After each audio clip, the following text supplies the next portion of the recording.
Isang nagpakilalang bagman ikinanta na suportado ng Pogo at drug lords si VP Sara. Ang kontrobersyal na mga magnetic lifter na ginamit sa pagsmuggle ng shabu na nagkakahalaga ng bilyones, itinuro sa mister ng pangalawang Pangulo. Narito ang ating exclusive political update. Hawak ngayon ng Abante at Bilyonaryo News Channel ang kopya ng 5 pahinang notaryadong sinumpaang salaysay ng isang Ramil Lagunoy Madriaga. Matapos kong matunto ng abogado ni Madriaga na una lang binanggit na naging abogado rin siya ni Kerwin Espinosa. Sa eksklusibong panayam, sinabi ni Attorney Raymond Palad na nag-reach out sa kanya si Madriaga matapos makaramdam ng pangamba kasunod ng ilang beses na umanong pagbisita sa kanya ng mga taong konektado kay Vice President Sara Duterte. Lately kasi may mga dumadalaw sa kanya doon na sinasabi niya na tao or identified kay BP Sara. And nagwo-worry din siya doon sa safety niya ron sa loob, kaya talagang minsan gagawa ng paraan niya na matawagan kami para lang magkaroon ng urgent visit sa kanya para masabi niya yung nalalaman niya. Nakakulong sa BGMP facility si Madriaga matapos siyang madiin sa 3 counts ng kidnapping na kanya daw ngayong pinababasura sa korte. Sa kanyang sworn affidavit, 2016 siya pinakilala sa pamilya Duterte at nang manalong Pangulo sinoy Mayor Digong Duterte, nagbibigay siya ng intel sa Pangulo kaugnay ng Oplan Double Barrel. Dati na raw siyang nagtrabaho bilang intel officer sa Finance Department, National Security Council, ISAF at sa PSG. 2018 nang direkta siyang nagtrabaho kay Mayor Sara para magbigay ng intel reports para sa dapat ay presidential campaign ng Mayora mula 2021 hanggang 2022. Batayan niya sa utos ni nooy Davao City Mayor Sara Duterte bilang national convener, itinatag niya ang Inday Sara Duterte is my president at ang pondo na ginagamit umano nilang pondo noon ay pera mula sa mga pogo operator at drug dealer. Kasama rin sa napondohan ang ibang support group para sa kandidatura ni Mayor Sara.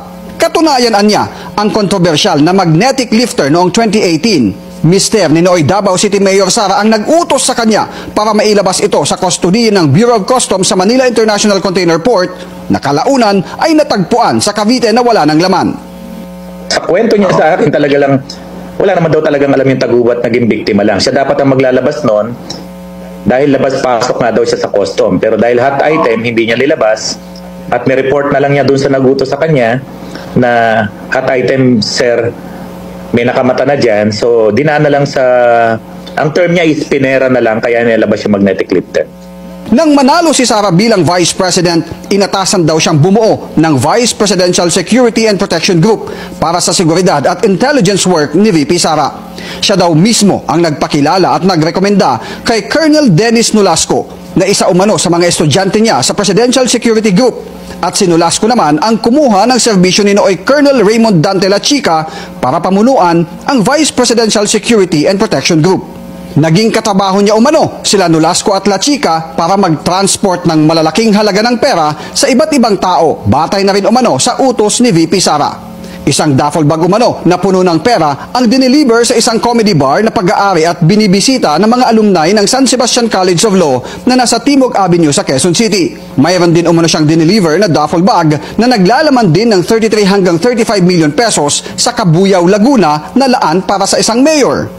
Nasa 80 million pesos naman ang idineliver niya sa parking lot ng malaking mall sa Mandaluyong kung saan kaparehong paraan ang ginawa niya sa ombudsman na iiwan ang sasakyan na naglalaman ng pera at iniwan ang susi ng kotse sa ibabaw ng kaliwang unahang gulong. Kalaunan niya ay nakita niya na lang na minamaneho ng asawa ng isang ombudsman prosecutor na kaklase umano ni VP Sara sa law school ang kaparehong sasakyang kanyang iniwan. Pebrero noong 2020 niya ang pinakamalaking delivery niya ng pera na umabot ng 1 bilyong piso lulan ng Super Grandia na kanyang kinuha sa parking lot ng fast food chain sa Kamuning, Quezon City at idineliver ang sasakyan sa Katarungan Village sa Muntinlupa City na kinuha ng 2 lalaking nakaabang doon ang dala niyang Grandia. At kalaunan niya ay nakatanggap siya ng tawag mula mismo kay Pangulong Rodrigo Duterte na napunta na sa dapat makatanggap ang nasabing pera. Gusto niyang isubmit to sa Office of the Ombudsman para magkaroon ng investigasyon kasi nasa power naman ng ombudsman na magpadala ng fact-finding body doon or magpadala ng mga investigador para ma-validate nila yung kwento rito.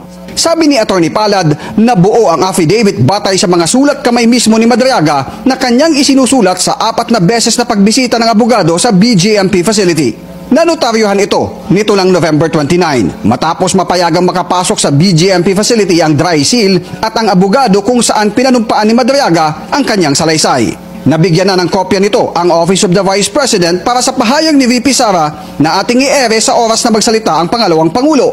Bukas din ang Abante at Billionaire News Channel sa iba pang pangalan na nabanggit sa sinumpaang salaysay ni Madriaga.